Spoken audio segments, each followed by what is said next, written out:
আপনার কাছে আল্লাহর রাস্তায় ফেরার সব রকমের সুযোগ সুবিধা থাকার পরেও আপনি আল্লাহর রাস্তায় ফিরছেন। আপনাকে একটা অনুরোধ করব, আপনি নিজেকে প্রশ্ন করুন যে এই দুনিয়ার কি এমন জিনিস যেটা আপনাকে আল্লাহর থেকে দূরে রেখেছে? এই দুনিয়ার কি এমন জিনিস যেটা আপনাকে আল্লাহর কাছে যেতে দিচ্ছে না? এই দুনিয়ার কি এমন জিনিস যেটা আল্লাহর থেকেও বেশি আপনার কাছে প্রয়োজনীয়? আপনি যদি মনে করেন যে আল্লাহর পথে থাকা ছাড়া আপনি সফল হতে পারবেন, তাহলে আপনি সব থেকে বেশি ভুল ধারণার মধ্যে আছেন।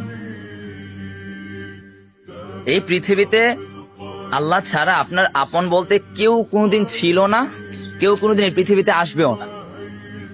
তাহলে আপনি আল্লাহর রাস্তায় না থেকে আল্লাহর রাস্তার বাইরে প্রত্যেকটা রাস্তা আপনার কাছে পছন্দ হয় কেন? আপনি নিজেকে প্রশ্ন করেন যে এমন কোন জিনিসটা আছে যেটা আপনাকে আল্লাহ দেয় নাই?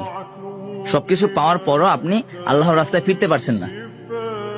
এর থেকে বড় বোকামি আর কি হতে পারে? আল্লাহ পাক রব্বুল আলামিন আমাদেরকে ওনার রাস্তায় ফেরার তৌফিক দান করুক।